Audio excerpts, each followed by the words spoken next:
어른들은 당연히 알아야 되겠습니다만은 렘넌트들이 꼭 알아야 될 거 확인하겠습니다. Pagkamit kailangan itong malaman ng mga nakatatanda, dapat din nating tiyakin yung mga bagay na dapat malaman ng mga remnants. 요약했습니다.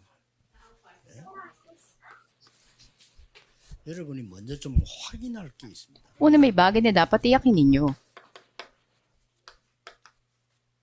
이걸 해야 되고요. 그 다음에 왜 세계교회는 재앙 임하고 교회 문을 닫고 있는지. Kasunod, bakit nagsasara ang pintuan ng mga simbahan sa buong daigdig at bakit dumating ang mga sakuna sa mga ito? Dapat na malaman natin ito. 여기에 지금 심각하게 확인해야 돼요. At napakaseryosong dapat na tiyakin natin ito. 우리 미래 어떻게 하는가 하는 거죠. At paano dapat natin gawin sa 그 hinaharap? 여러분 미래 걱정할 거 아닙니까? Di ba't nag-aalala kayo tungkol sa hinaharap?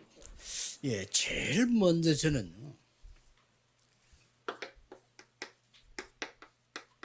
질문 세 가지를 했어요. Pinakauna sa lahat, may tatlong katanungan. 왜?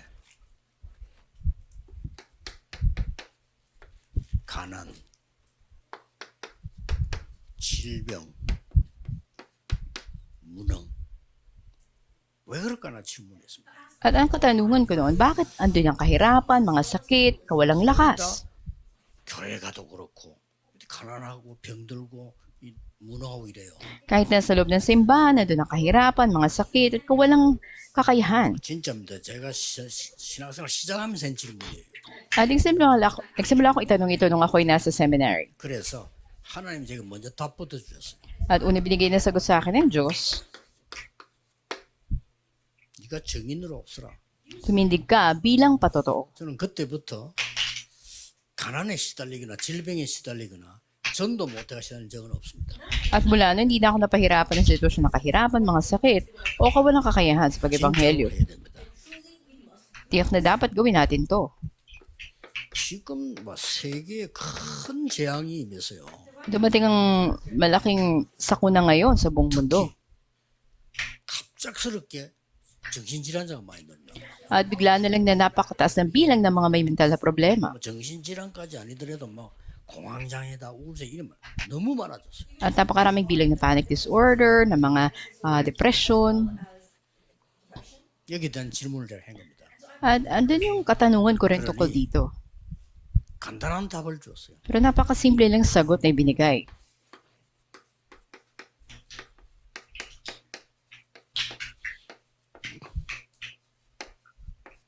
올바른 복음 전하고 전도해야 될 거 아니야. Di ba dapat na yung tamang buting balita ang ihayag at mag-ebanghelyo? 전 세계 후대들은 어떻게 됩니까? At kung mangyari ito, ano mangyari sa susunod na henerasyon sa buong daigdig? 심각합니다. Napakatindi ng kanilang sitwasyon. 후대들은 지금 더 어렵겠죠. Lalo silang nahihirapan ngayon. 그래서 저는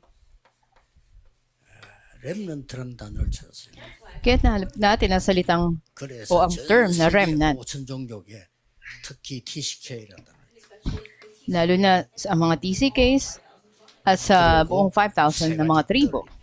At ang tatlong mga patio o courtyards. 그리고 금토일 시대. At ang 3-day weekend. 이런 많은 답을 찾아야 돼요. Maraming mga kasagutan. 그리고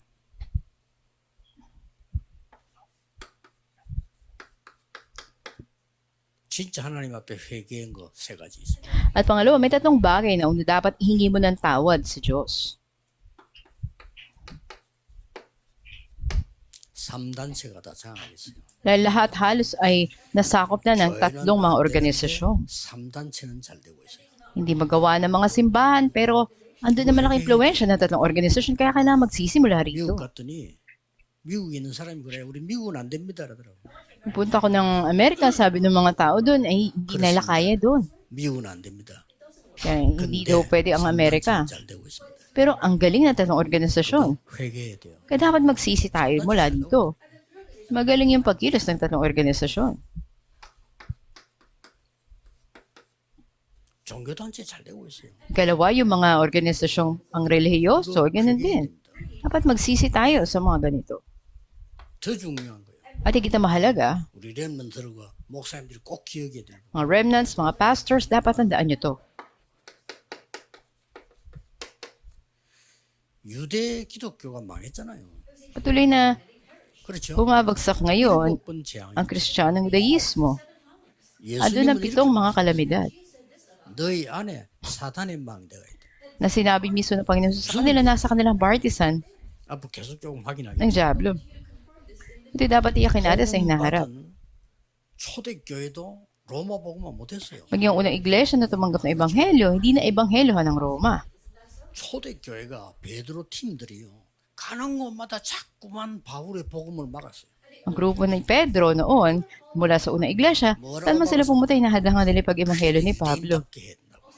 Dahil ang kanilang pagkilos ay katulad ng mga Hudyo, kailangan tumanggap ng pagtutuli. 그러니까 하나님은 로마 복음화에 베드로 팀을 쓰지 않은 겁니다. Kaya hindi ginamit ng Diyos ang 그래서 kanilang 하나님 바울 팀을 불렀어요. team para sa pag-ebanghelyo ng Roma, sa halip ay ang team ni Pablo at ang buong mundo rin. 그러고 난 뒤에 이 지금 초대교회도 그랬지만은 로마 교회가 또 실패한 거예요.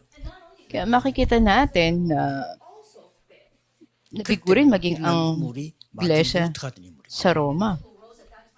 Kaya nga, tuminig din ang isang individual katulad ni Martin Luther at sinabi ni Jesus, 교회 다니는 유대 기독교 보고요.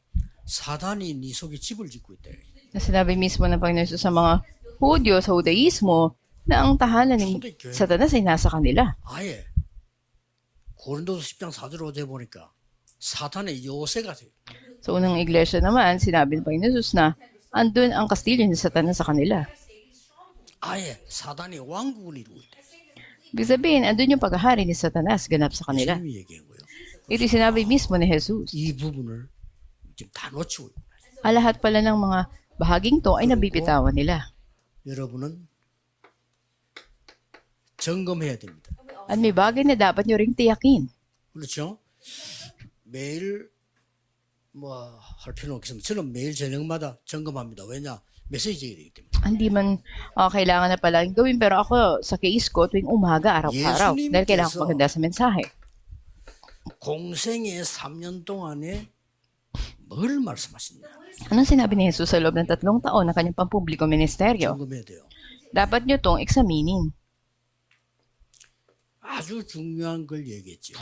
Napakalaga mga bagay ang sinabi niya. 다 버리는데 꼭 하나 붙잡을 걸 얘기했어요.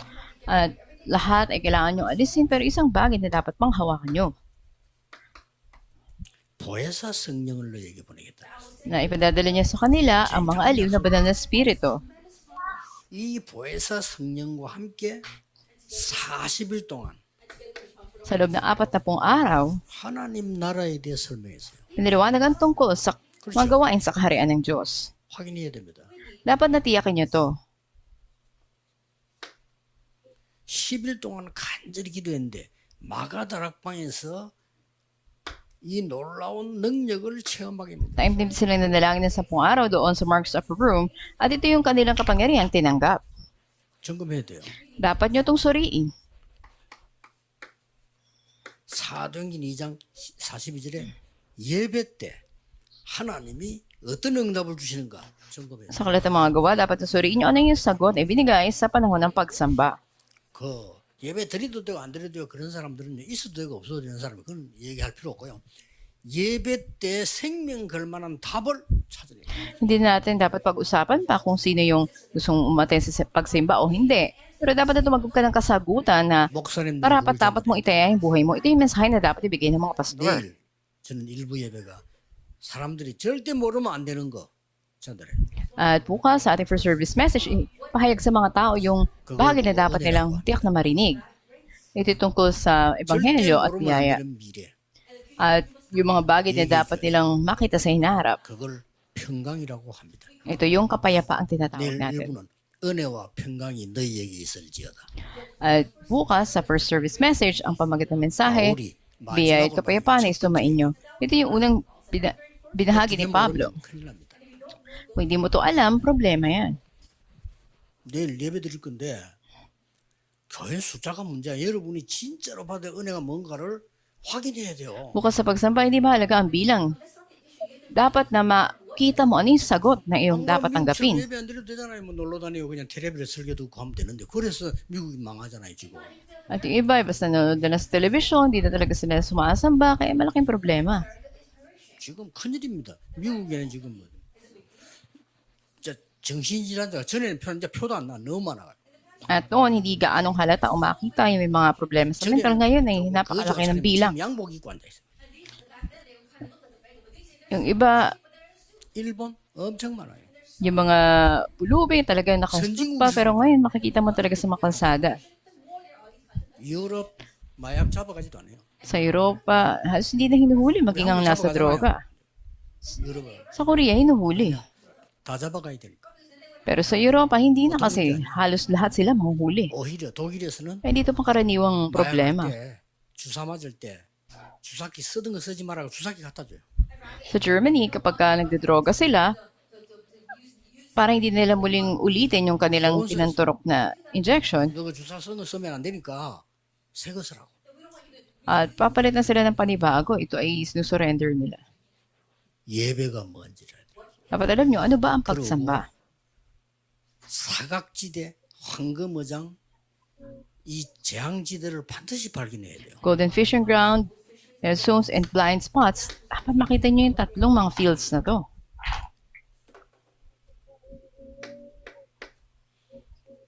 그걸 보고 날마다 At ito yung tinatawag natin, pang-araw-araw. 날마다 이제 말씀이 성취되는 걸 보게 된단 말이에요. Sa bawat araw, dapat tumagpin 저는 ng 여러분 일본에 와서도요. kalakasan mula sa salita ng Diyos. 말씀 성취되는 걸 많이 봤거든요. At dito sa Japan, kahit na konting panahon lang ilalagi natin dito, marami akong nakita na katuparan ng salita ng Diyos. 진짜 일본 땅에 사각지대가 보이고 재앙지대가 보이는데 이게 황금어장이라 그거 본 걸 보고 정식이 들어가고 Makita niyo yung mga disaster zones, golden fishing ground, at blind spots dito sa field ng Japan. Ito yung tinatawag natin na scheduled prayer. 시 기도 시간에 At tuwing ikasyam ng oras ng pananalangin. 전에부터 알잖아요. 그걸 본 거예요. Tulad na alam natin, nakita nila yung isang lumpo na nakaupo doon sa harapan ng templo. 이제부터 우리 렘넌트에게는 이렇게 되어집니다. At sa mga remnants natin, ganito. 24가 되어져요. Dapat na mangyari ang 24 oras. 아침에도 기도가 편안하게 되죠. Sa umaga, kayo ay komportableng manalangin, ganun din sa gabi. 낮에도 기도하면서 공부해요. Sa maghapon, sa pag-aaral nyo, manalangin din kayo. 이러면 끝난 겁니다. At dito pa lang, tapos na. 필요 없어 이미 온 겁니다. Pag nangyari ito, hindi nyo na kailangan ng iba pang sagot at iba ay matutupad na lamang. 이 7가지를 점검을 해야 돼요. Dapat natiyakin nyo ang mga bagay na 아니, to. 내가 지금 어느 정도 행복한 축복을 누리는지 점검해야 될 거 아니에요. At gaano tayo kasaya. 아니, 다pat 바깥에 suriin 있다고 있는데 ito. 교회가 안 된다. 말이 안 되잖아요. At hindi pwede na sa labas walang nangyayari, sa loob ng simbahan, ganun din. 정신 딱 차리고 있으면 응답 옵니다. At kung talaga magigising kayo, makikita niyo ang mga sagot. 자 그러면 오늘 본론은 뭐냐? At sa ating main theme, ano yung makikita natin? 렘넌트들이 붙잡아야 될 세계 교회는 왜 문 닫고 있습니까? Na dapat panghawakan ito ng mga remnants, bakit nagsasara ang mga pintuan ng mga simbahan sa buong mundo? 일갑니다. Sa ating lecture 1,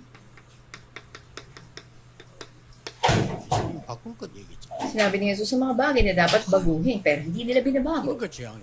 Kaya dumating ang mga sakuna. 교회가 문 닫는 게 아니고 정확하게 말하면 하나님이 문을 닫잖아요. Hindi sila nagsasara lang basta ang mga simbahan, kasi eksaktong sabihin, 일본의 ang 문을 Panginoon 닫을 yung 것이냐 nagsara 열 sa kanila. 것이냐는 하나님 손에 있는 거예요. Nasa kamay ng Diyos kung bubuksan niya ba ang mga pintuan dito sa Japan o isasara niya. 누릴 것 얘기했잖아요. Ang sinabi ni Jesus, ano yung mga bagay na dapat na maranasan o i-enjoy? Ito yung 7 bartisans. 그 세계 교육은 또 안 누려. Pero hindi ito nararanasan ng mga simbahan sa buong daigdig. 바꾸라는 거는 붙잡고 있고 누리라는 거는 안 누려. Pinanghawakan yung mga bagay na dapat na baguhin pero hindi naman 이게 세계 ginagawa. 문 닫는 이유예요. Ito yung dahilan nagsasara ng pintuan ng mga simbahan. 그래서 여기 앉은 목사님, 선교사님들이 Kaya dapat alam ng mga pastors, mga elders, ano yung mahalagang bagay para mangyari ito. Hindi natin kailangan magigaling ng mga pastor.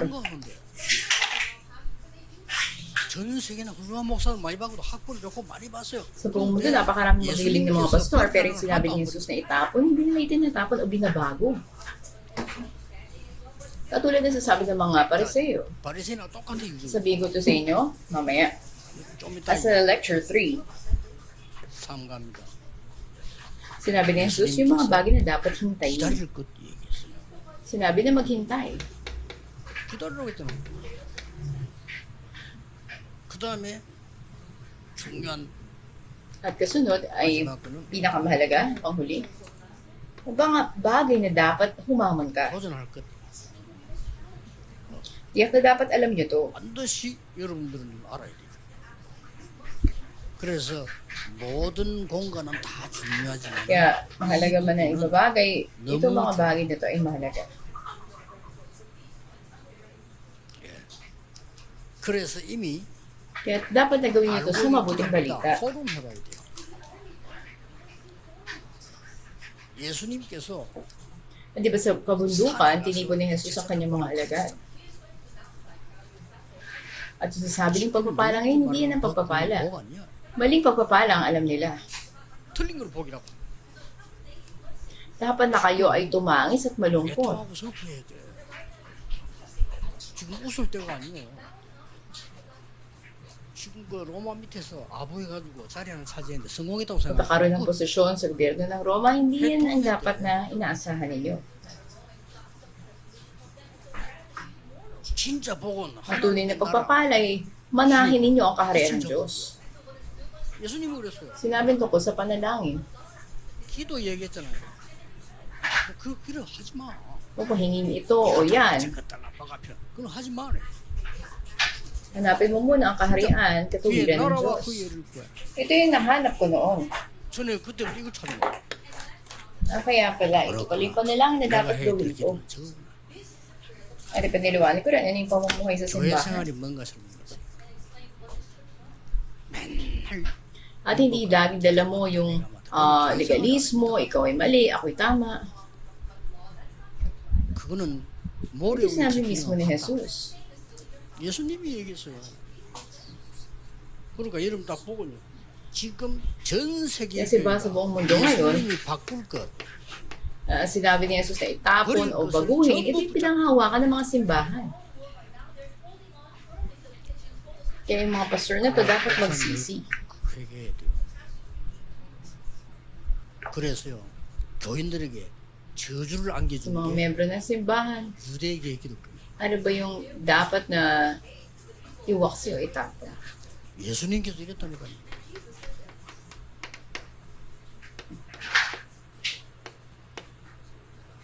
At sinabi mismo ni Jesus sa kanila, Mateo 12:26 hanggang 30, na ang tahanan ni Satanas ay nasa 유대인도 kalagitnaan nila. 그러니 At ito yung nabitawan ng unang iglesia. 초대교회도 이걸 놓쳐봤잖아요.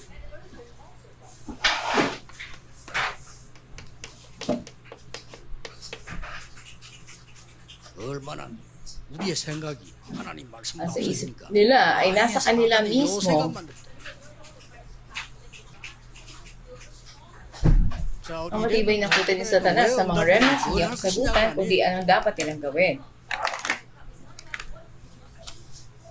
Sabi niya ng mga dapat hintayin. 기다릴 것 얘기했어. 그러니까 뭡니까?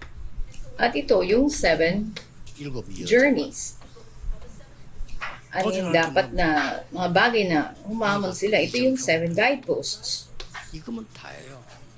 Na nabitawan nila 이걸 ito. 또 놓쳤으니까 요한복음 16장 12절 14절 Yung sabi sa Juan 16:11 hanggang 14, 사단의 andun 왕 mismo yung kaharian ni Satanas.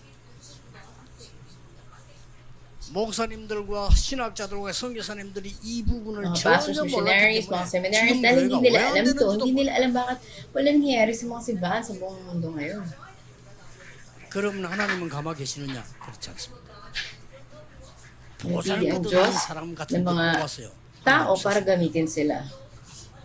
Sa bawat panahon, binubuksan niya ang panahon ng mga 렘넌트 remnants. 시대를 Naintindihan niyo na ba? 아시겠죠? At eksaktong panghawakan niyo to. Bago ang hinaharap, 미래 이전에 지금 dapat 무슨 tandaan niyo 일이 na nangyayari ngayon. 기억해야 됩니다. 지금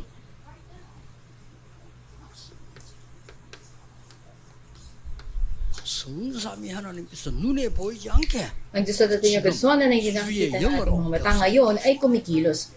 Lalo na sa tatlong 특히 sa kapangyarihan o pagpapala ng trono. 특히 Sagot na makita niyo sa inyong field, malagpasan ng oras at ang spasyo. Sampalatayanin niyo to sa oras na to. 믿으시기를 바랍니다. 지금 이 시간에 At mga sagot na hindi pa nangyari noon at hindi na mangyayari pang muli. 일곱 망대 여정 At 이정표 the 중에 seven 가장 지금 partisans, 나오는 guidebooks at 중요한 journeys, ito yung mahalagang mga bagay. 그래서 흩어진 제자 가지고 조금 보겠습니다. Sa ating scattered disciples.